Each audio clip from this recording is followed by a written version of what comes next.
Je vais vous montrer une vidéo ce matin où du côté du Nigeria, eh bien, des enfants ont pris l'initiative de ne pas se faire vacciner.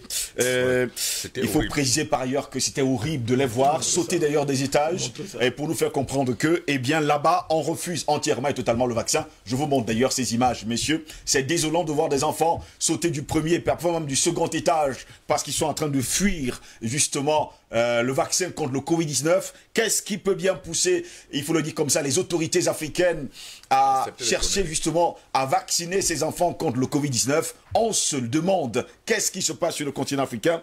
Est-ce que nous ne sommes pas aussi intelligents? Eh bien, plusieurs d'entre eux d'ailleurs ont été blessés, ça il faut le dire, des jeunes filles, c'est un lycée de jeunes filles, plusieurs d'entre elles ont été justement blessées et dans cette, il faut le dire, dans cette fuite parce qu'elles ne voulaient pas se faire vacciner. Pendant ce temps également, président Banakani, je me tourne vers vous, les vaccins sont arrivés au Burkina Faso depuis quelques jours pour être inoculés sur le peuple burkinabé. Voilà encore une autre information que nous avons reçue ce matin. Là encore, nous avons un gros problème parce qu'apparemment, il y a encore certains de nos chefs d'État qui n'ont pas encore compris où on va. Ben, c'est la réalité, M. Ngos. Je nous l'avons dit ici, je crois, il y a 2 jours, sur ce plateau. On parlait de l'État profond. C'était le thème que vous nous aviez... Oui, oui. Et nous avons défini l'État profond. Et nous avons dit que les chefs d'État africains, l'élite africaine, et ce matin on parle des intellectuels, est membre de l'État profond. M. Ngos. Oui. Ils sont membres de l'État profond. C'est de cela qu'il s'agit. Et ce projet, pas, ils sont obligés de le faire. Pourquoi? Tout à l'heure, Simon a dit un truc extraordinaire, je ne sais pas si vous avez suivi. Que les gens sèchent leur habit là où il fait soleil. Il a ses manières de sage de parler, mais il dit en un mot ce qu'on peut dire en 10 livres. C'est-à-dire que quand il pleut, si leurs habits sont sales, ils ne lavent pas. Ils attendent toujours que le soleil sort et ils vont sécher leur habit là-bas. Donc c'est une manière de vous dire quoi? Il parle de la corruption. C'est ce qu'il a entendu dire. Je pense que j'ai très bien compris sa pensée proverbiale. Il parle de corruption. Donc, quand vous... Oui, d'opportunisme. Le plus abject. Le plus abject. Parce que le sens de l'opportunité n'est pas mauvais en soi. Mais l'opportunisme, c'est abject, mon cher là. Donc, des gens sont corrompus. Pourquoi? Parce que, ils ne pensent qu'à leur famille, M. Gauss. Tout à l'heure, on vous disait le dépassement. Il dit, un intellectuel doit dépasser lui-même ses intérêts personnels. Il doit embrasser les causes qui le dépassent. C'est ce qu'il a dit.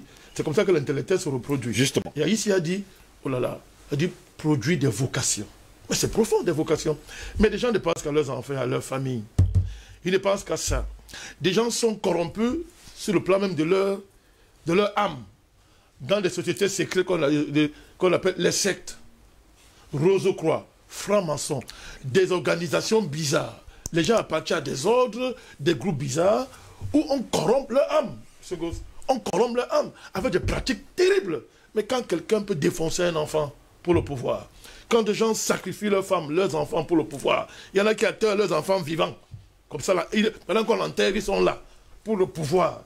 Quand des gens acceptent de subir l'homosexualité initiatique, quand les gens se livrent à la pédophilie initiatique, quand les gens boivent du sang, dans ces ordres extraordinaires-là, des gens font des choses terribles, M. Gauss. Vous attendez à quoi? Vous vous attendez à quoi? C'est cela qu'il s'agit. Donc il y a la corruption. C'est-à-dire, nos élites sont corrompues. Pas tous, mais la plupart, ils sont corrompus, M. Gauss. Dites-moi ce qui peut expliquer que le vaccin arrive au Burkina Faso, un pays qui a un taux de chaleur, qui n'a aucun malade.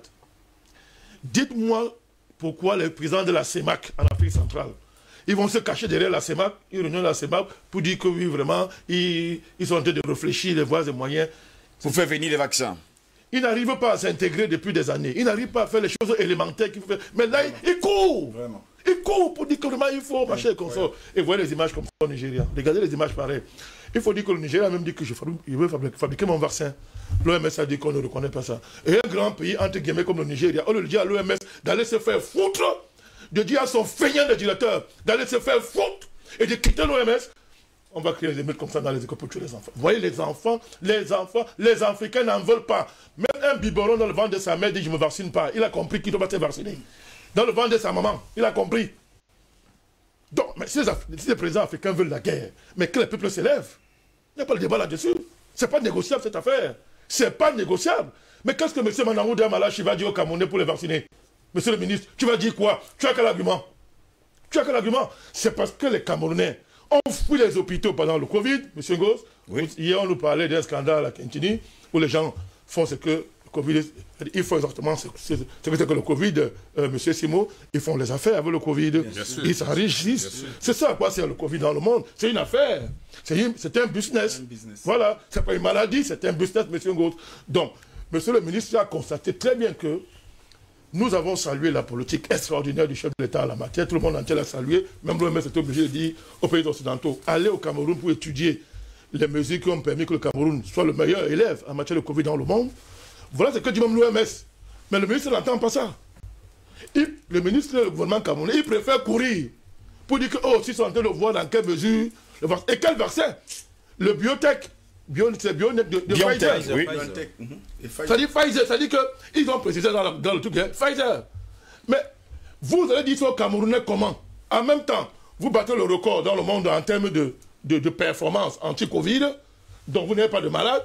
En même temps, vous allez faire des réunions pour dire que vous voulez vacciner vos populations. Mais il y a un problème. Absolument. Comment vous allez expliquer ça, M. Manaouda, M. le ministre? Comment est-ce que vous allez expliquer ça? Le chef de l'État du Cameroun, je parle du Cameroun, qui a pris acte, qui a compris le mouvement de son peuple, qui a pris acte, a dit dans un discours que M. Ayeti a rappelé ici l'autre jour, qu'il faut valoriser les traitements endogènes, les solutions endogènes qui ont permis, entre autres, à notre pays de tenir. Mais est-ce que le gouvernement camerounais entend ça? Ou bien c'est un jeu de parole? C'est un jeu de parole? On nous a vanté ici le M. Cléda, il a été reçu par le Premier ministre, on a fait... Il est devenu le conseiller du pape suite à cela. Hein. Mais vous connaissez, c'est-à-dire que tous ces consorts, mais on est surpris de voir cette démarche. Monsieur, plus que 20 minutes pour sortir de cette émission. 20 minutes, maximum. Il faut dire que... Oui. Moi, j'ai lu ce communiqué de la ils disent, pour bien répondre à celui qui nous a interpellés, ils sont précis, ils disent que d'ici 6 mois ou d'ici la fin de l'année, c'est dit le communiqué. Dans 6 mois ou d'ici la fin de l'année, ils verront quelles mesures. Et ils parient sur 20% de la population. Mais 6 mois, c'est la folie. Pourquoi 20%? Pourquoi pas 100%? Pourquoi pas 10%? C'est que la base qu'on dit qu'on va vacciner 20%. Ça veut dire quoi? Non. Nous encourageons les peuples à s'élever. C'est un droit sacré. Votre vie est sacrée. Je répète, un président n'a créé aucune vie. Il n'y a aucun président qui a créé une vie. Il n'y a aucun prêtre qui a créé une vie. Il n'y a aucun imam qui a créé une vie. Et toutes ces autorités-là qui jouent ce jeu-là, elles n'ont pas créé de vie. La vie vient de Dieu, elle est sacrée. Et que les gens, nous, ça fait très mal de voir ça, mais nous saluons ce mouvement des enfants nigériens. On espère que le président Buhari a compris ce message et va rapidement arrêter cette folie-là.